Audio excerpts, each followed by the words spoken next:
how to do leveraging, how to leverage these new people so that you can create additional volume. And the first thing that you want to do is you want to go ahead and enroll a new person, right? It all starts with you being in action. So you enroll a new person and you're going to place them front line to you. That's where they're going to be parked temporarily. And of course, remember, that means that for the moment, you are both the enroller and the sponsor. Now, as you do presentations, you're going to have people that don't sign up immediately, right? There's two types of people that see our presentations, the ones that get in right away and the ones that you get in a little bit later.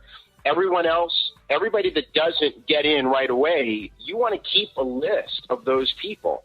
And, Jim, I like to call that the on the fence list. And the people who are on the fence list are the people who they've seen a presentation, they haven't made a decision yet, right? So maybe these are the ones that are out there thinking about it, like we talked about, or still trying to find the money, or doing more research, or they gave a soft no. And people ask me all the time, Jim. They say, "What's a soft no?" I say a soft no is anything other than a hard no. A hard no is, "Don't ever talk to me about this again. Leave me alone. I don't want to hear about Unicity anymore." If they don't say that, it's a soft no. If they say, "Listen, I like it. It looks good, but I just don't have the time to do it." Soft no. "Hey, I just don't have the money." Soft no. "My husband said no. My wife said no." Soft no, soft no. Anything other than "leave me alone" is a soft no. And what you want to do is you want to take that list and you want to number it from the easiest person to get in to the most difficult person to get in. So what that means is, the person that you believe is the easiest person to get them to a positive decision, go ahead and put a 1 next to them. And if there are 10 people on that list, the person who gets a 10 should be the person that you think is the hardest person to turn around. They get a 10. Because what we're going to do now is we're going to start to approach those people and give them the opportunity to override the people that are in your holding tank, right? 1 or more of them. So you're going to call the easiest person first. And let's say that the easiest person is Ben, right? So I'm going to call up Ben, Jim, and I'm going to say, "Hey, Ben, how you doing?" Right? Because you're going to always be cordial. I say, "Great. Hey, Ben, I'm calling you because you took a look at my Unicity business, and you were very favorable. But, you didn't make a decision yet. You said you were going off to think about it. You were going off to count your change or whatever." Or maybe Ben said no. So then I would say, you took a look at Unicity and you were favorable, but you said you didn't have the money, so you weren't going to do it now. Or you said you felt like you had too much on your plate, whatever. Okay? So that's how I'm going to start the conversation, Jim. The next thing I'm going to do is I'm going to say, but Ben, did you really understand how we're building this with our team building strategy? And I'm going to explain it. I'm going to say, listen, the way we're working is I'm building 3 teams. And everybody that I bring in, I'm putting on those 3 teams. I've already brought in way more than 3 people. So what I'm doing is I'm putting them underneath the people that are already there. And if you got started, one of those people would be you. And what that means is that I could be, the way that we're placing people, I could be helping you with as much as 30 to 60% of your business. And then you'd have to just do the remaining, 40 to 70%. And you'd still get 100% of the payout. And so because of this, we're creating a massive explosion.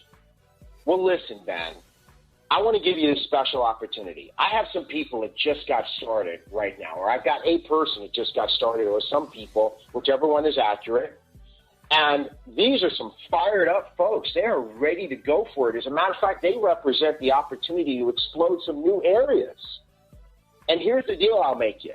If you can make a decision to get started right now, I've got at least one person to place underneath you, and that's going to give you a head start.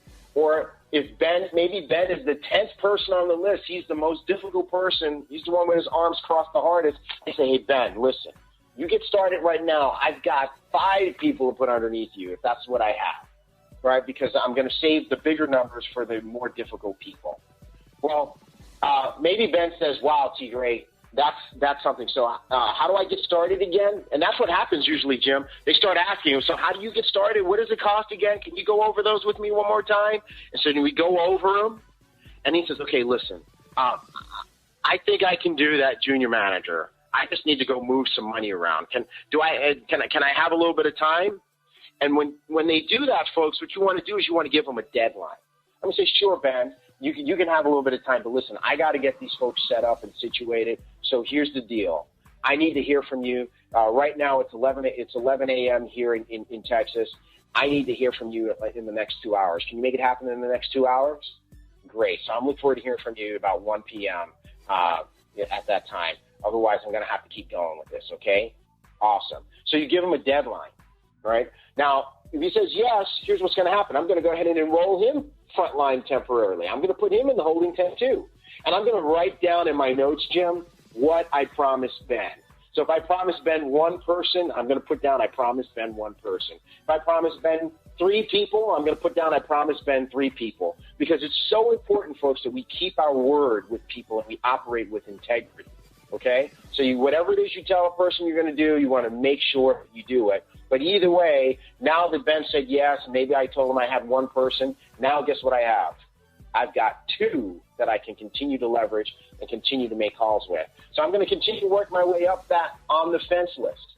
And when I'm done, I might now have turned that 1 person, Jim, into 5 people. As a matter of fact, our record is turning 1 person into 19 people, right? So that's crazy. And now, in order to keep track of it, remember what we talked about before, we're going to fill it all in on the worksheet first, right? We're going to put everybody in their proper places. That way, if we make mistakes, we can simply erase it and move people around and whatever and do it until we got it just right and we've kept our word and given everybody what we promised them. And we've also had the opportunity to structure it the way we want to.